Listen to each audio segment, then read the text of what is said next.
Assalamualaikum warahmatullahi wabarakatuh. Halo anak-anak, jumpa lagi dengan Budian. Bagaimana kabar anak-anak hari ini? Semoga anak-anak tetap sehat dan semangat belajar. Lanjutan dari materi yang sebelumnya, yaitu tentang pertumbuhan dan perkembangbiakan tumbuhan. Makhluk hidup mempunyai ciri-ciri. Nah, di sini tumbuhan juga termasuk makhluk hidup. Tumbuhan bernafas menggunakan stomata dan lentisel. Fungsi stomata adalah sebagai tempat pertukaran gas seperti CO2 yang diperlukan tumbuhan untuk proses fotosintesis. Sedangkan lentisel adalah bentuk batang yang memiliki lubang kecil seperti pori-pori pada bagian epidermis. Kemudian tumbuhan juga bergerak karena ada rangsangan dari lingkungan sekitar. Kemudian tumbuhan juga memerlukan air, oksigen, zat hara untuk bertahan hidup.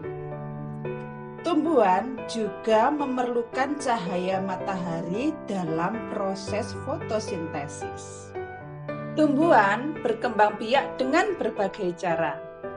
Perkembangbiakan tumbuhan dapat terjadi secara alami dan secara buatan. Perkembangbiakan tumbuhan secara alami terjadi tanpa bantuan manusia.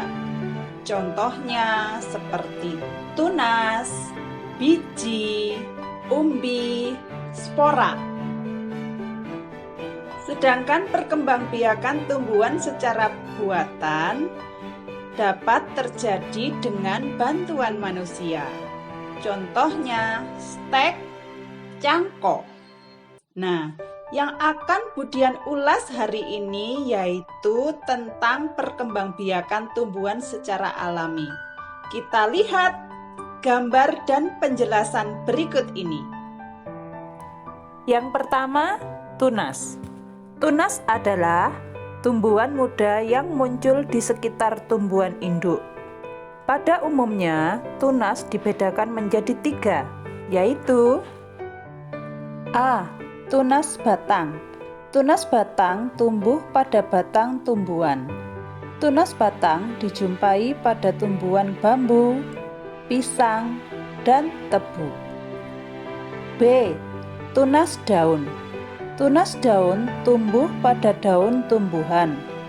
Tunas daun dapat dijumpai pada tumbuhan cocor bebek. C. Tunas akar. Tunas akar tumbuh pada akar tumbuhan. Tunas akar dapat dijumpai pada tumbuhan sukun dan kersen. Yang kedua, biji. Biji merupakan embrio atau tumbuhan kecil yang termodifikasi sehingga dapat bertahan lebih lama pada kondisi kurang sesuai untuk pertumbuhan. Biji adalah benih yang dipersiapkan khusus untuk menghasilkan tanaman baru. Contoh perkembangbiakan dengan biji yaitu biji nangka, biji jeruk, biji apel, biji semangka. Perhatikan gambar bagian-bagian biji berikut ini. Biji terdiri dari 3 bagian. Yang pertama, selimut biji berfungsi untuk melindungi biji. Yang kedua, embrio. Embrio adalah calon tumbuhan baru. Yang ketiga, kotiledon. Kotiledon merupakan organ cadangan makanan pada biji sekelompok tumbuhan, sekaligus organ pertama yang dimiliki oleh tumbuhan baru. Yang ketiga, umbi. Berdasarkan asal bagian tubuh tumbuhan, umbi dibedakan menjadi 3 jenis, yaitu A. Umbi akar. Umbi akar berasal dari bagian akar yang membesar yang berisi cadangan makanan. Umbi akar dapat terbentuk dari akar tunggang maupun akar cabang. Ciri dari umbi akar yaitu tidak memiliki kuncup daun, tidak beruas-ruas atau tidak berbuku-buku, dan tidak memiliki mata tunas. Contoh umbi akar yaitu wortel, lobak, ketela pohon atau singkong. B. Umbi batang. Umbi batang adalah bagian batang yang tumbuh dan berkembang dalam tanah, di mana bagian ujungnya akan menggelembung menjadi umbi. Umbi batang memiliki mata tunas. Contoh umbi batang yaitu kentang, ubi jalar, talas. C. Umbi lapis. Umbi lapis adalah umbi yang terbentuk dari lapisan daun yang tersusun berlapis-lapis. Contohnya bawang merah, bawang putih, bunga bakung. Yang keempat adalah spora. Spora berbentuk seperti biji, namun ukuran spora sangat kecil dan ringan. Spora pun menjadi mudah tertiup angin. Tumbuhan paku termasuk tumbuhan yang berkembang biak secara alami menggunakan spora.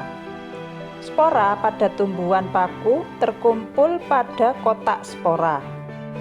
Kotak spora pada tumbuhan paku berupa bintik-bintik hitam yang umumnya terletak di permukaan bawah daun.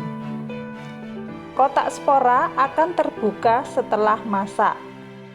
Kotak spora yang terbuka menyebabkan spora mudah diterbangkan oleh angin. Spora yang jatuh pada tempat yang sesuai akan tumbuh dan berkembang menjadi tumbuhan baru.